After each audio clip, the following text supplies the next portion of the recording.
Perfeito. Deixa eu alterar aqui para o modo de leitura para ficar mais fácil a gente visualizar.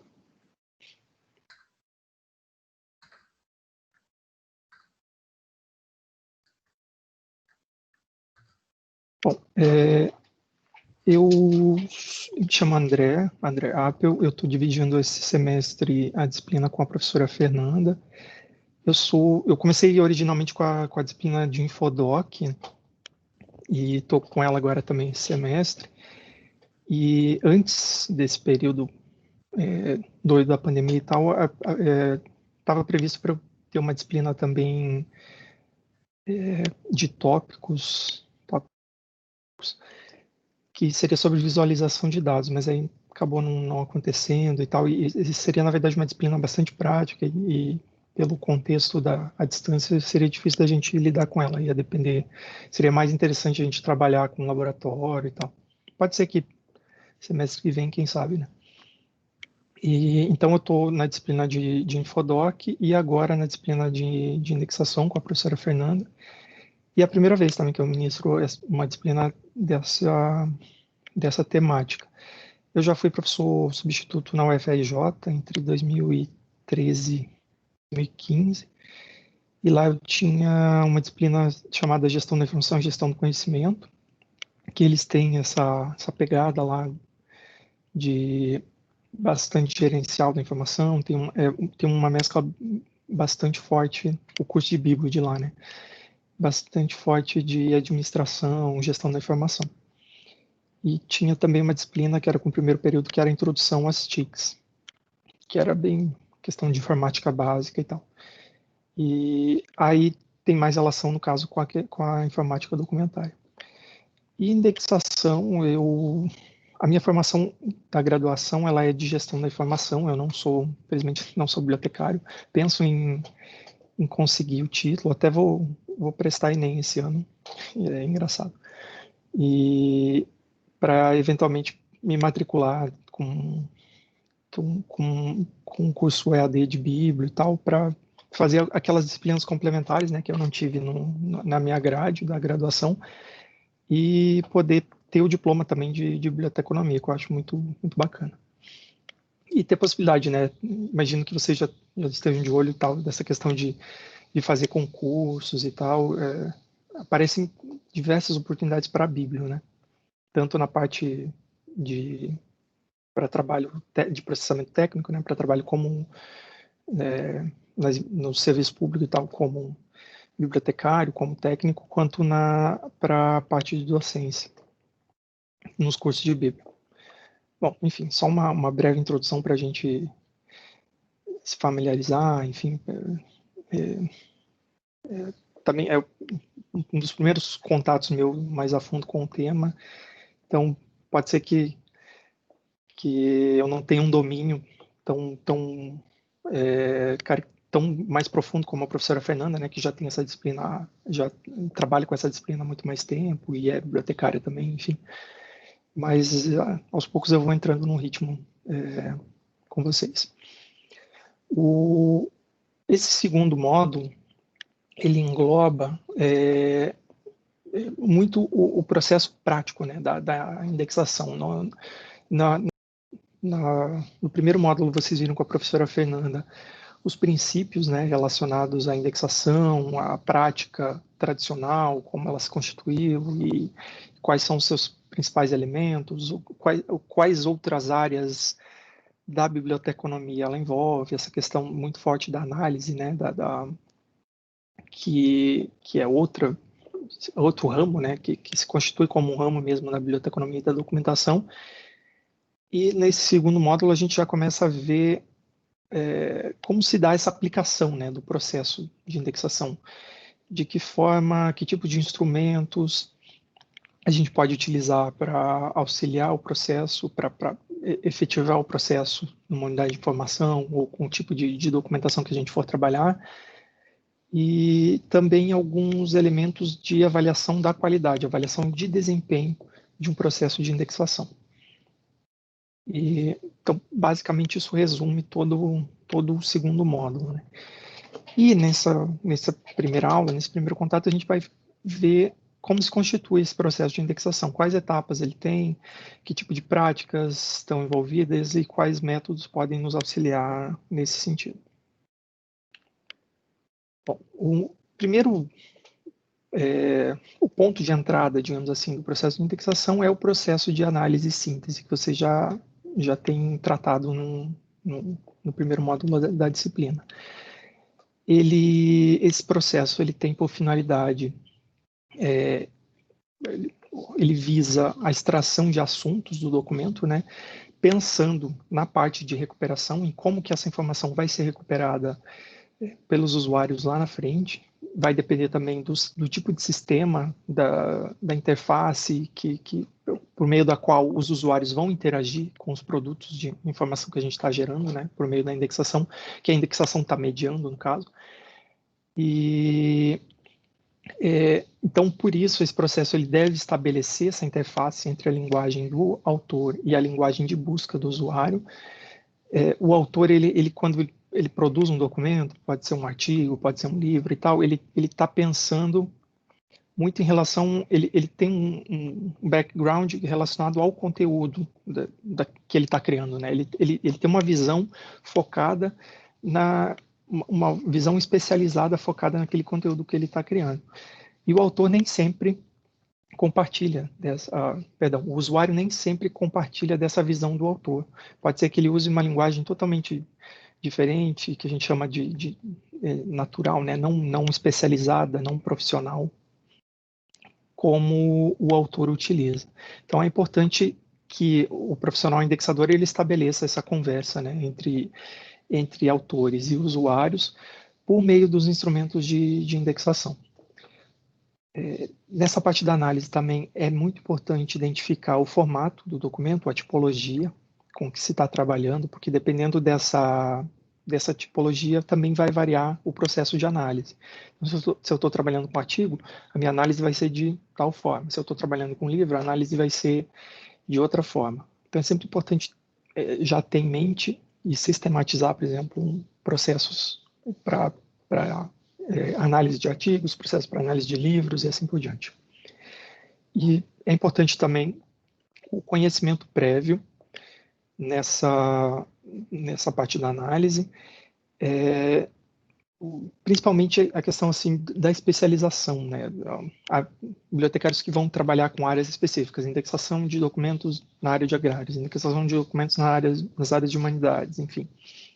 E aí, esse nível de especialização, o fato do profissional se dedicar a um assunto específico pode interferir no processo, pode melhorar, enfim, ou de repente gerar alguma dificuldade também no sentido de uma outra especialização, né, de não conhecer termos de outras áreas, mas é importante ter em mente essa questão do conhecimento da área específica nessa parte da análise. Um dos primeiros passos relacionados a essa análise do documento é a leitura técnica, e ela é orientada, existe esse instrumento que orienta a leitura técnica, que é a NBR 12676, que você já tem visto na disciplina. Ela tem uma série de passos já sistemáticos e tal, é um manual bastante prático para a orientação da leitura técnica de um documento. Ele vai especificar lá os pontos, né, de mais atenção, onde o indexador tem que o indexador precisa analisar e ler com maior cuidado, entre eles a verificação do autor do texto, a intenção do autor com a criação daquele texto, por que, né, o autor escreveu aquele artigo, por que ele está publicando aquele material, os elementos título e subtítulo que sintetizam, que procuram sintetizar num todo o assunto e o que está sendo abordado naquele documento, além de outros mais detalhados, como a questão do resumo, sumário, a introdução, palavras-chave, palavras que se destacam ao longo do texto, né? E alguns elementos que a gente mesmo como leitor já olha, já vai logo de cara para eles.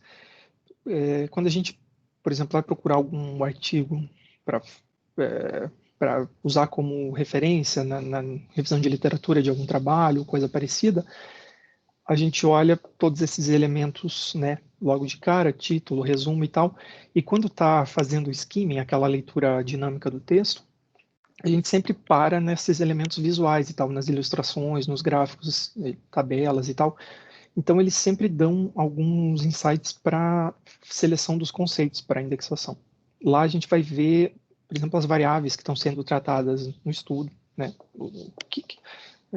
Eles identificam o objeto de análise daquele estudo, daquele trabalho, e quais as variáveis que ali estão inseridas. Deixa eu só ver, teve uma notificação aqui. Deixa eu ver se a pergunta alguma coisa do gênero. Acho que não. Tá, sim. Então, essa NBR 12676, ela é esse instrumento auxiliar na parte da leitura técnica do processo da indexação. E um dos primeiros passos também é essa identificação dos conceitos do documento. É a gente olhar para um texto, para um artigo, para um livro, e, por meio da leitura, elaborar estratégias para identificar do que trata, né? Qual é o assunto daquele documento. E existem diferentes formas de se fazer isso. Você pode olhar, por exemplo, definir, eu vou olhar quais áreas do conhecimento esse documento está mencionando. Eu vou olhar para variáveis, por exemplo, que eu possa operacionalizar, que eu possa contar. Essa é uma outra possibilidade, né? Se eu estiver trabalhando numa área de exatas, numa área que a gente chama de hard, né? Nas ciências duras e tal, em geral, os artigos e as publicações dessas áreas, elas são muito focadas nesse sentido, elas trazem variáveis muito bem definidas, né? O pesquisador lá está analisando o comportamento de um elemento químico num ambiente tal, sobre um ambiente controlado, com tal temperatura, com tal, enfim, são várias condições, né? São várias variáveis que são estabelecidas para aquele estudo específico, para aquele contexto, e essas variáveis, os outros pesquisadores também vão olhar para elas para interpretar e para verificar a validade daquele estudo. Então, geralmente, quando as pessoas forem buscar um trabalho relacionado, elas já vão pensar nesse tipo de variável. Eu quero saber, eu trabalho aqui com elemento químico tal, eu quero saber quais estudos estão sendo divulgados a partir daquele elemento químico, daquele assunto específico, e eu tenho uma intenção tal, eu quero saber como esse elemento é empregado num determinado processo, enfim, industrial ou coisa parecida. Então, esse tipo de foco, né, de objetivação do documento pode ser um elemento para identificação de conceitos. E aí, justamente, isso vai depender de uma área do conhecimento para outra. Uma área de humanas, por exemplo, não vai ter esse foco tão forte em variáveis, né? Em variáveis que você possa medir, que você possa contar e tal ao longo do tempo, mas vai ter, por exemplo, a noção de conceitos ou categorias filosóficas e tal. É uma outra variação. E para isso é importante conhecer a literatura que está relacionada àqueles conceitos. Então, se é um texto sobre sociologia de uma época tal, que está trabalhando determinados autores, enfim, da área da sociologia, há conceitos muito específicos, aqueles autores que vão estar sendo trabalhados recorrentemente no texto. E aí, o olhar já é um pouco diferente, tal. A gente pode também chamar de variáveis, enfim, se for aproximar das áreas duras, das áreas mais exatas, mas elas não são tão mensuráveis, né, tão contabilizáveis quanto nessas áreas de exatas. Bom, outros elementos também para a identificação dos conceitos é a questão se o texto formula algum tipo de hipótese, alguma teoria, a qual ele procura observar, se existe alguma ação, operação ou processo mencionado no texto, que tipo de ação, qual o objetivo desse documento, desse estudo, desse artigo. Então, geralmente os autores explicitam isso em alguma parte, possivelmente na introdução do texto e tal. Existe algum agente, está especificado algum agente dessa ação que está representado no artigo? Quem vai fazer? Quem faz parte desse objetivo? Por exemplo, se você está observando algum público específico, se o teu estudo, por exemplo, é com pessoas, com sujeitos, usuários de uma biblioteca, de uma unidade de informação tal. Esses são os agentes que estão sendo observados no âmbito daquele estudo. Então, eles podem ser objetos de conceituação e, por consequência, indexáveis também como termos de recuperação daquele documento. Existem métodos, técnicas ou instrumentos mencionados naquele documento? Também é uma possibilidade para auxiliar na conceituação. E também elementos que definem um local ou contexto da pesquisa. Então, essa pesquisa foi feita no DF, foi feita no Brasil, é uma pesquisa internacional, ela não tem uma abrangência territorial, local de país, enfim. Tudo isso, às vezes, dependendo da natureza daquele estudo, ele vai estar especificado. Aqui eu já falei um pouquinho dessa questão das variáveis dependentes e independentes, né? Isso é bastante comum nos estudos das áreas de exatas.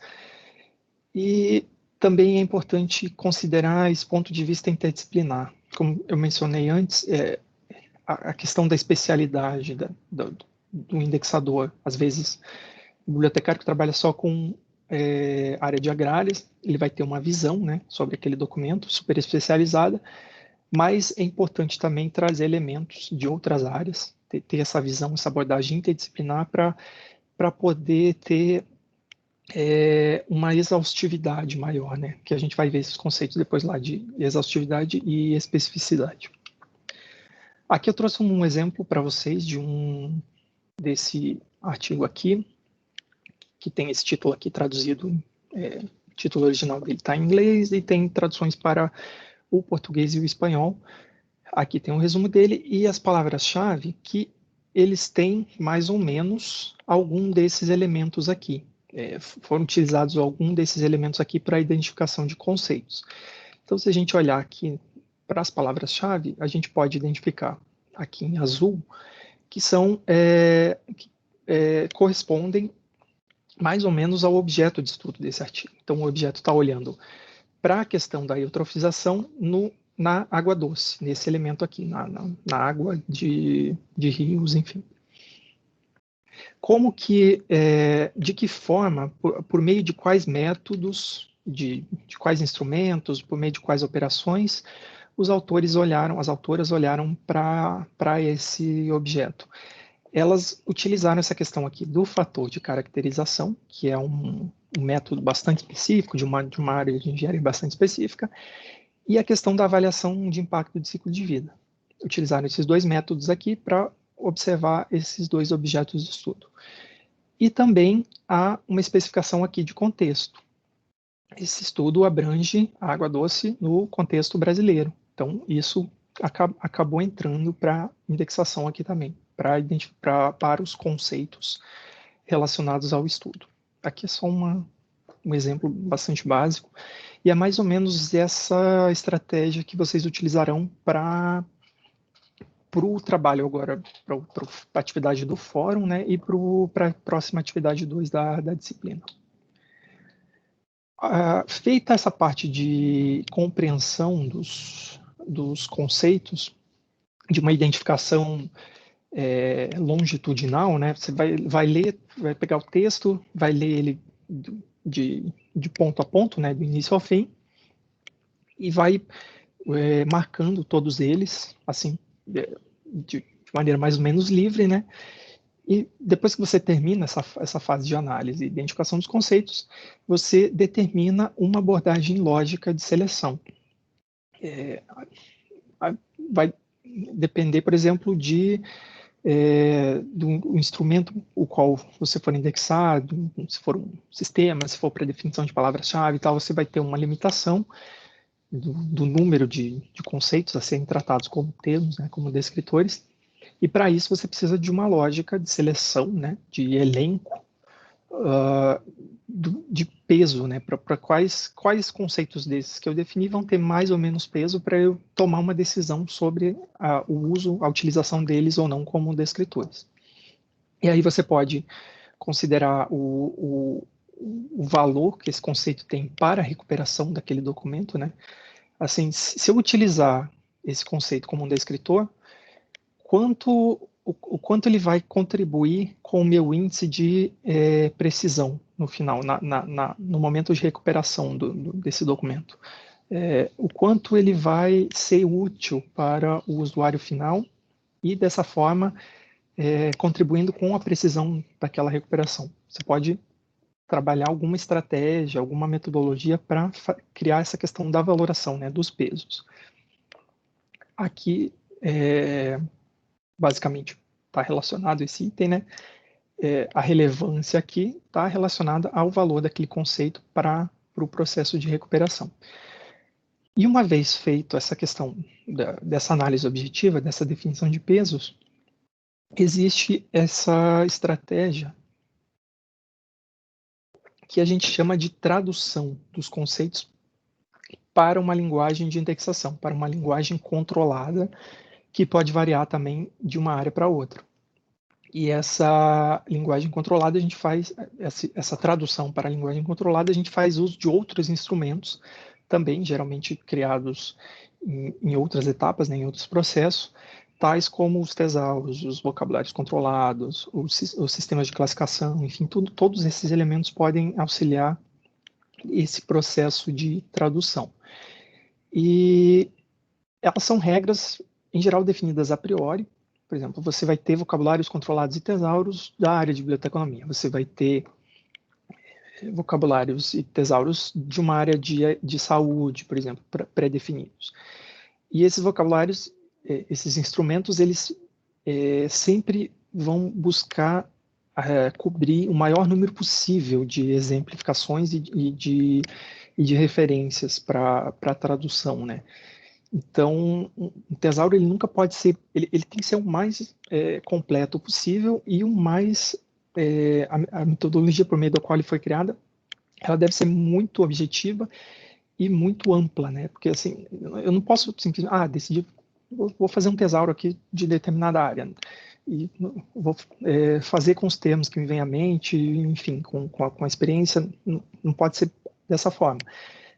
Precisa ter um trabalho minucioso, um trabalho bastante exaustivo de identificação de todos os conceitos representativos daquela área, justamente porque eles vão servir de referência para outros profissionais que vão estar trabalhando nesse processo de tradução e indexação. E eles são muito importantes para assegurar a qualidade da indexação. Então, quando a gente consulta esses instrumentos de auxílio na tradução, eles já, por si só, já ajudam nessa tarefa de desambiguação, né, de você identificar, olha, esse termo que eu estou usando aqui,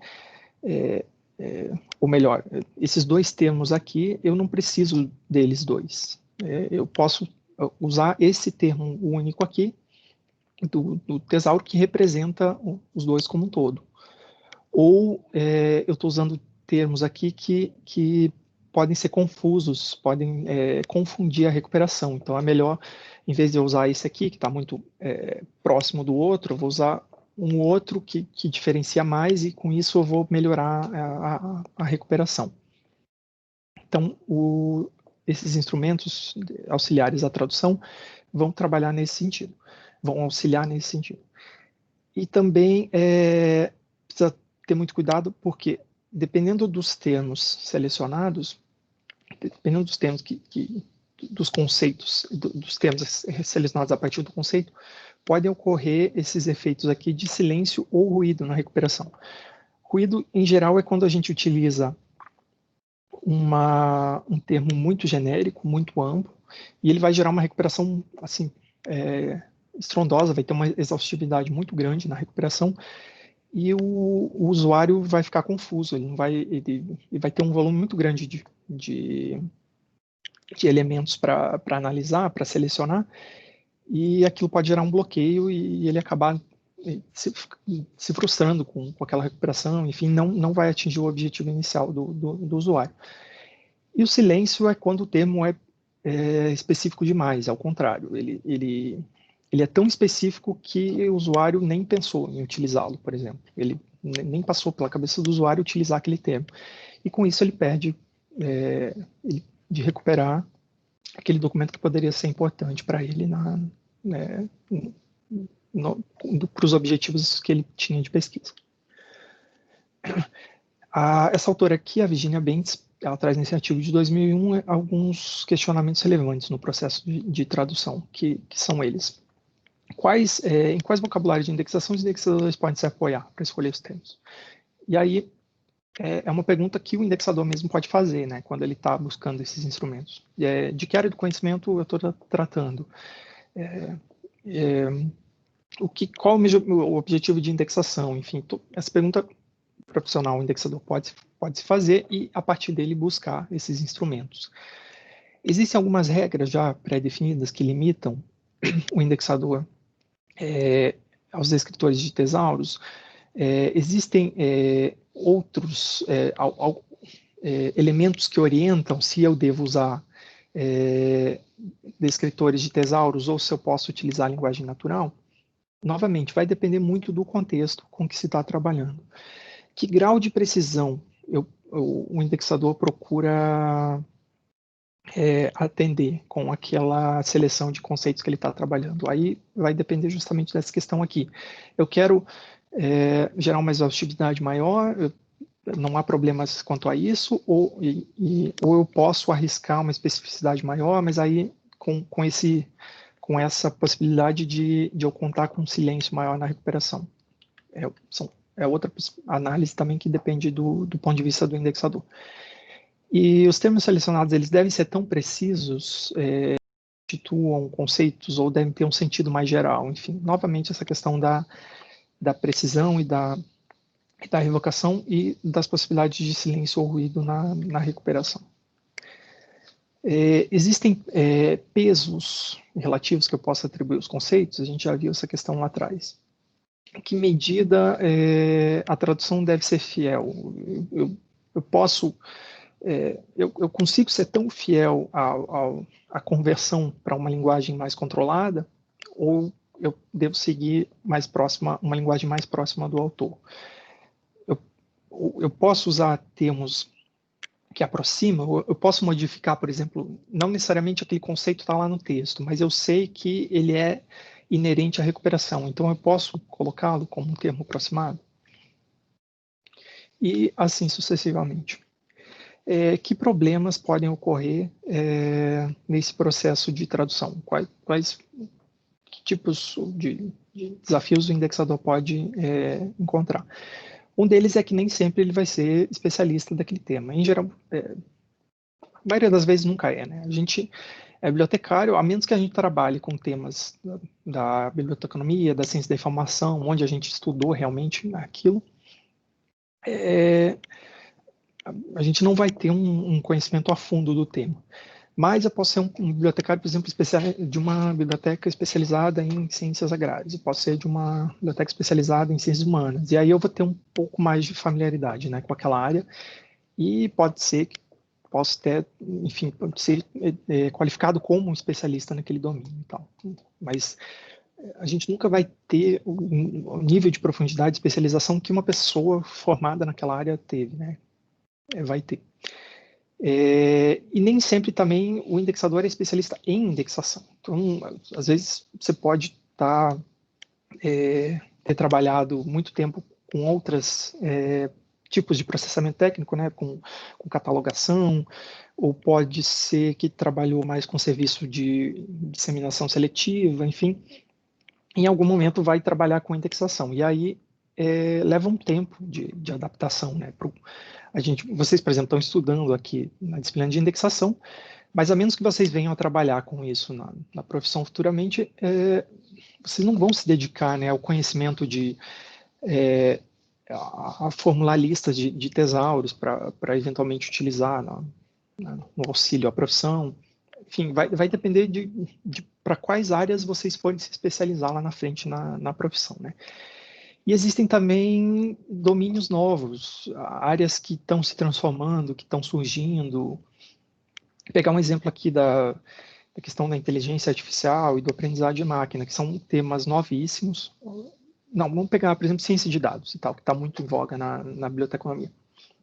Ciência de dados é um tema bastante novo, é uma área que está se estabelecendo ainda, e justamente por ela estar se estabelecendo e por ela ser bastante interdisciplinar, então ela tem inputs muito fortes de estatística e de computação, que a gente pode apontar.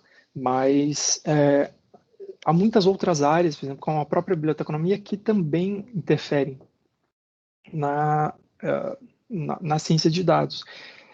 E aí a gente não sabe, por exemplo, aonde que eu vou buscar elementos para me orientar em relação àquela área. Existem instrumentos, eu vou olhar para instrumentos da estatística, eu vou olhar para instrumentos da computação, da ciência da informação, enfim. Então, é difícil ainda quando a área não tem seus próprios instrumentos, né? Por isso que é interessante esses trabalhos, por exemplo, na ciência da informação existem várias iniciativas já de elaboração de tesauros, de vocabulários controlados da própria área, de classificação das sub-áreas, né? Enfim, de todos esses trabalhos epistemológicos, enfim, e da organização do conhecimento são muito importantes para a área, justamente para a sua consolidação, para que as pessoas que venham a trabalhar, a atuar na área ou aprender mais sobre ela tenham esses elementos como referência. E, justamente, existem inovações terminológicas, novos termos que vão sendo incorporados ou explorados pela área, e nem sempre eles são, os instrumentos, os tesauros e vocabulários são atualizados com uma frequência suficientemente, com uma frequência alta, né? Por exemplo, o tesauro ele não é atualizado todo ano, é um trabalho muito difícil de ser feito, então pode ser que alguém publique um tesauro em 2012 e alguém só vai atualizar em 2020.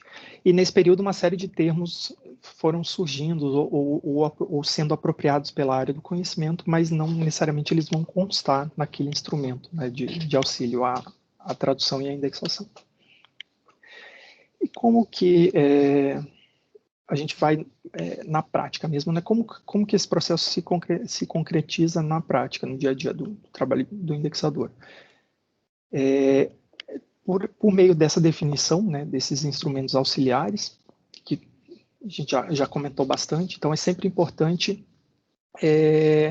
a gente definir quais vão ser as minhas ferramentas, os meus instrumentos de trabalho. Isso é bem característico da prática, né? Então, a pessoa que está lidando com processamento técnico e catalogação, ela tem lá estiver lidando com CDU, precisa ter, de fato, acesso a CDU. Se está lidando com DIW, precisa ter um acesso ao DIW, precisa saber lidar com a catalogação dentro do sistema, por exemplo, você está usando um sistema de automação.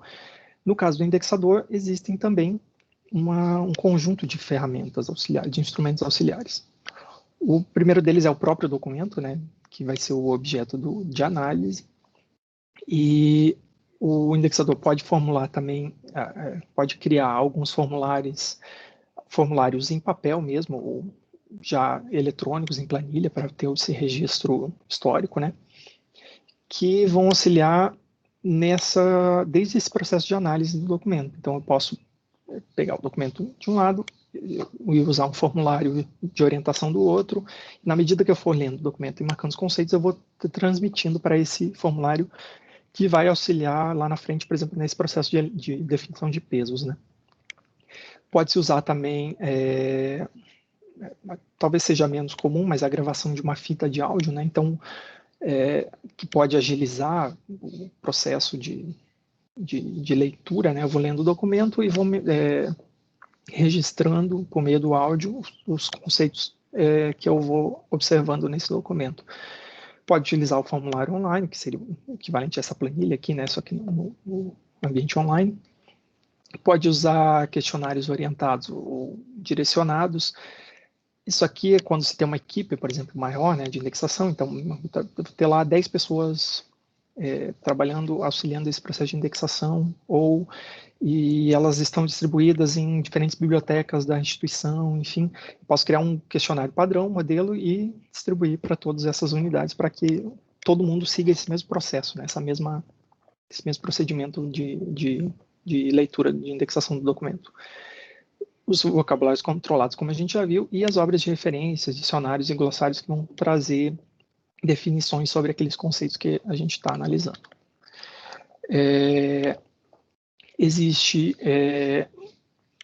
Inicia-se por essa parte de análise, né, dos conceitos, seguido pela síntese dos termos e descritores, pela extração deles do documento, né, propriamente, e existe esse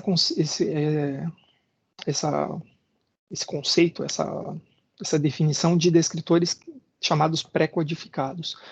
O que eles representam? Eles são conceitos que, na medida que a pessoa, o usuário, vai realizar uma busca, esses conceitos eles podem trazer outros documentos relacionados, eles podem auxiliar a recuperar outros documentos relacionados que podem ser do interesse daquele usuário também. Vão ser geralmente conceitos mais gerais, né? Enfim, conceitos que definem, digamos assim, o limite da recuperação, né? Para onde, se eu estou lidando com um determinado assunto e tal, qual vai ser a minha limitação, qual vai ser o descritor que vai limitar aquela busca. Aqui, por exemplo, é um determinado estudo no conceito, determinado conceito ou descritor no contexto da pesquisa com humanos, ou no contexto da pesquisa com animais, enfim, eles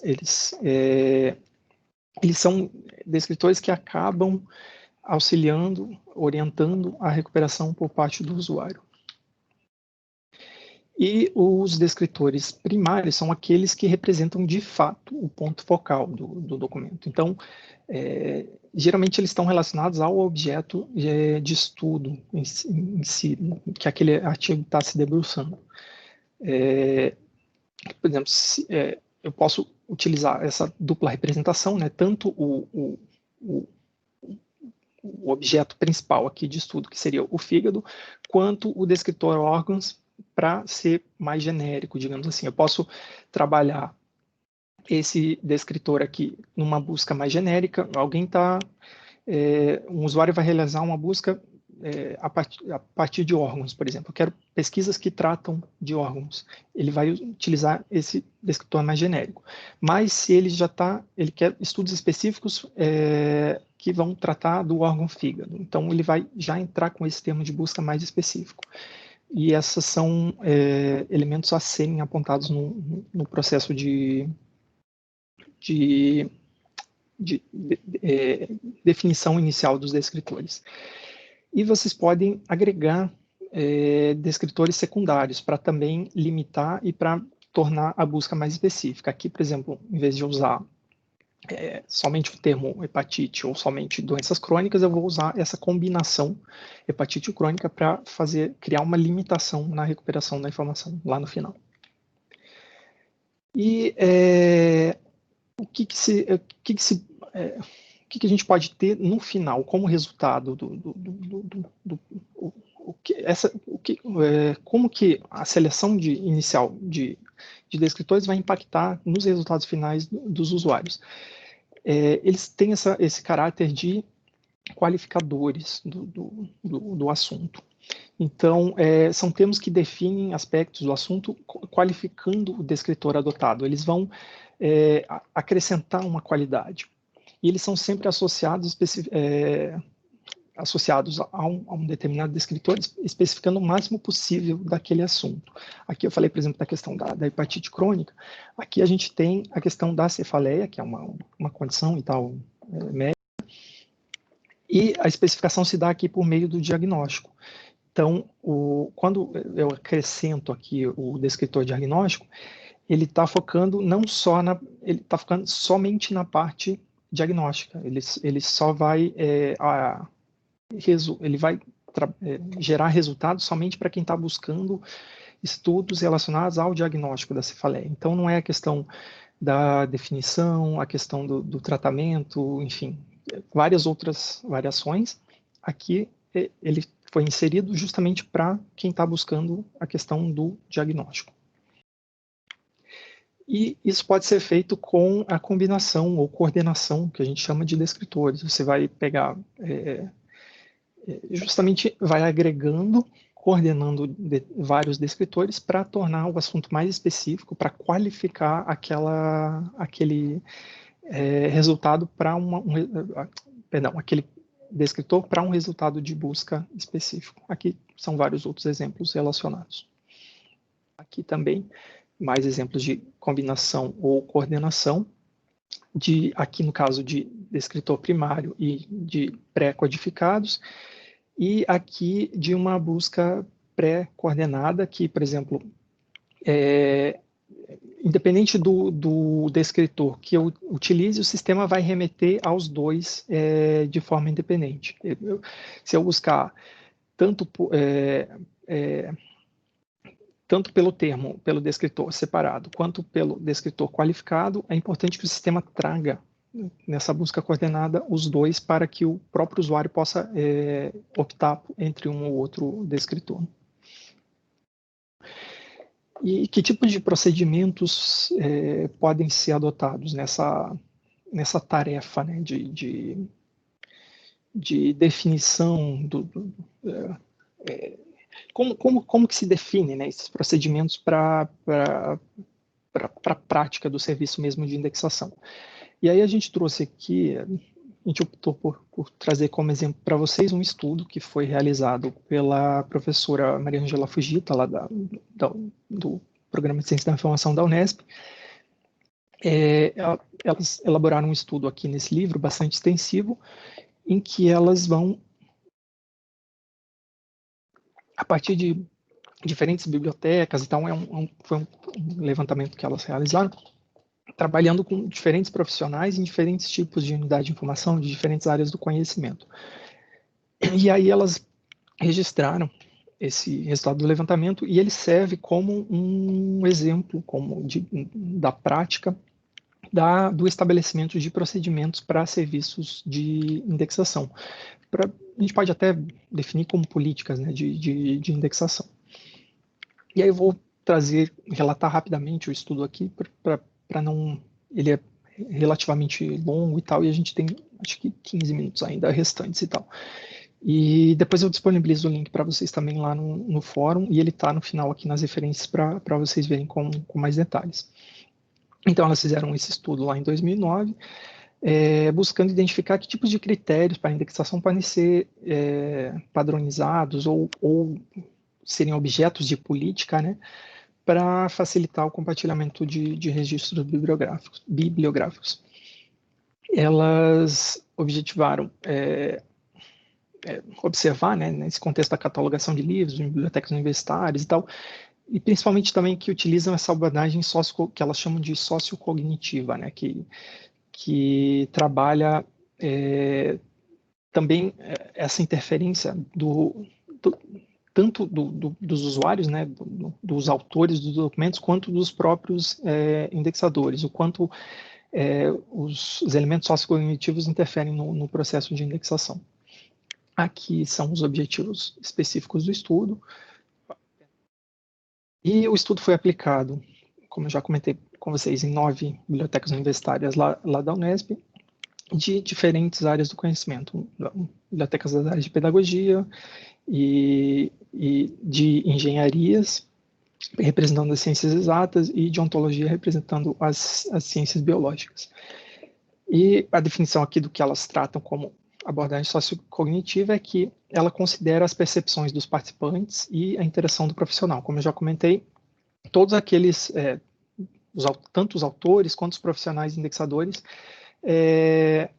têm algum elemento de percepção ou de interferência sobre o processo de indexação. Bom, o que elas observaram nesse estudo?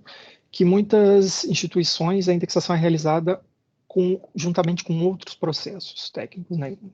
A exemplo da catalogação por assuntos, por exemplo. Então, isso pode ou não acabar o processo de indexação. E elas observaram também que o bibliotecário precisa, ele precisa ter em mente que ele está trabalhando como um indexador, né, realizando a análise de um assunto para compreender o documento, identificando. Enfim, é importante, como a gente mencionou lá no conhecimento, essa questão da especialização, né, essa questão de focar na parte da tarefa da indexação. Por exemplo, eu vou me dedicar a ser um bibliotecário que vai atuar com indexação. E aí, para isso, eu preciso conhecer os instrumentos auxiliares para essa tarefa, os tesauros, os vocabulários, os dicionários, enfim. Então, elas observaram que isso é importante, que isso é realmente importante no estabelecimento dos procedimentos. E observaram também que critérios para indexação podem ser padronizados para facilitar o compartilhamento de registros, especialmente aqui porque elas estão trabalhando num contexto de uma biblioteca grande, né, de uma instituição grande que agrega várias bibliotecas. Então, é importante que exista esse compartilhamento das práticas entre as bibliotecas, né, para que se siga uma mesma política de indexação no âmbito institucional.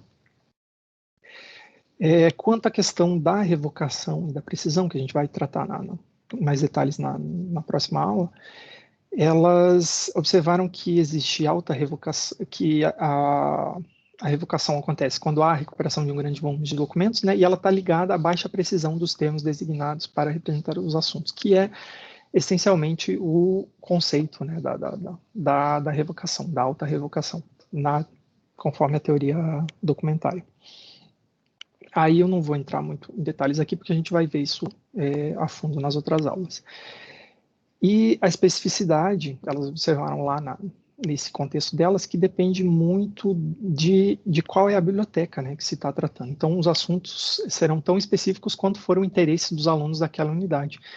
Então, se um aluno por exemplo, de um curso de humanas, só fazer uma busca numa biblioteca da área de exatas, ele não conhece aquela terminologia a fundo, como a gente já discutiu, então a especificidade, obviamente, vai ser infinitamente menor, né? Então,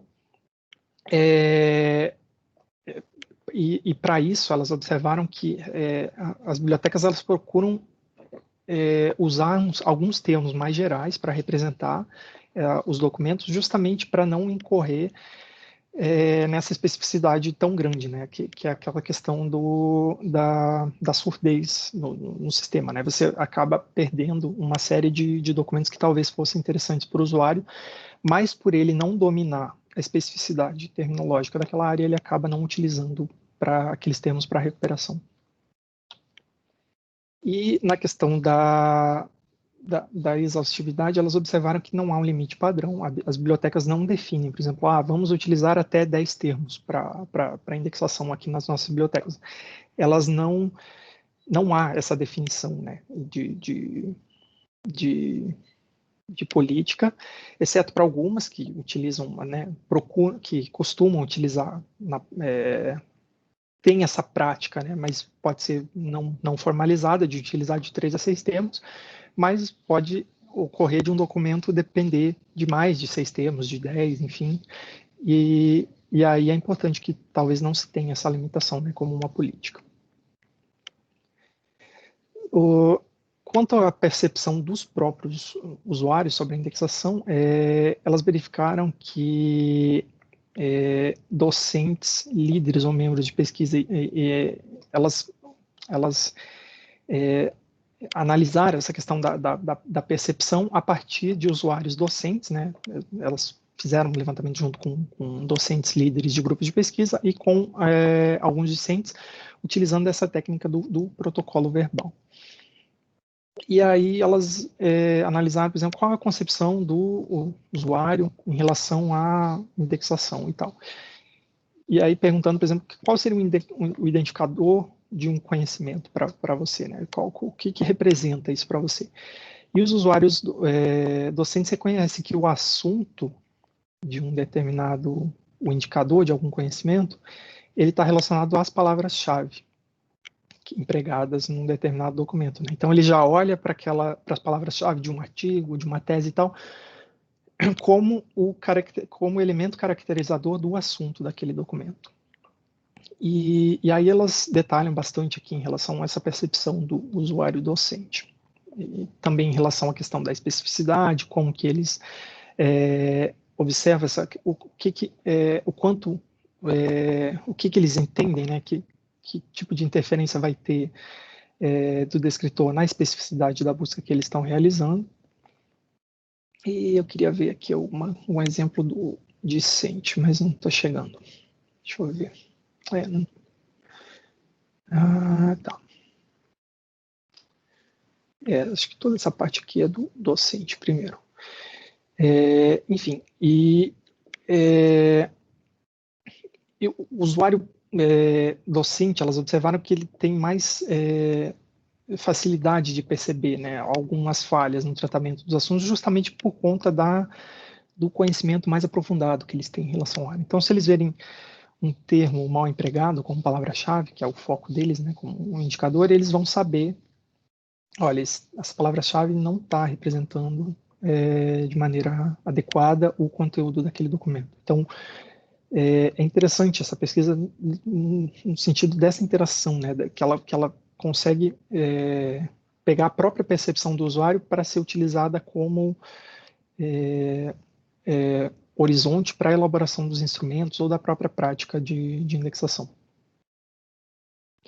A questão da adequação à linguagem documentária também, o docente são capazes de identificar, né, que existem ferramentas de linguagem controlada e tal que podem ser utilizadas para o auxílio, até para eles fazerem a busca, né, de documentos. Por exemplo, no caso das áreas da saúde, a gente vai trabalhar lá na frente, no módulo 3, com o DEX, Descritores das Áreas de Saúde, elaborado pela BRM e tal. E o pessoal da saúde utiliza muito esses termos, justamente porque eles já estão muitas vezes acoplados aos sistemas de busca, né? O Cielo, enfim, ele utiliza esses descritores como elementos de filtro e busca. Então, as pessoas que vão fazer busca de assuntos da área da saúde, eles já estão mais ou menos condicionados à utilização de alguns instrumentos de recuperação. A gente, por exemplo, acho que na CI não tem muito essa prática, né? Tipo, eu vou fazer uma busca sobre ciência aberta e eu vou procurar um glossário, um vocabulário controlado sobre ciência aberta. Não é muito comum essa prática na nossa área.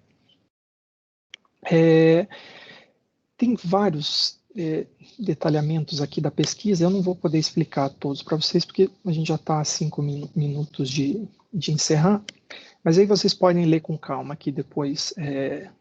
Toda essa parte aqui, a partir do estudo, são relatos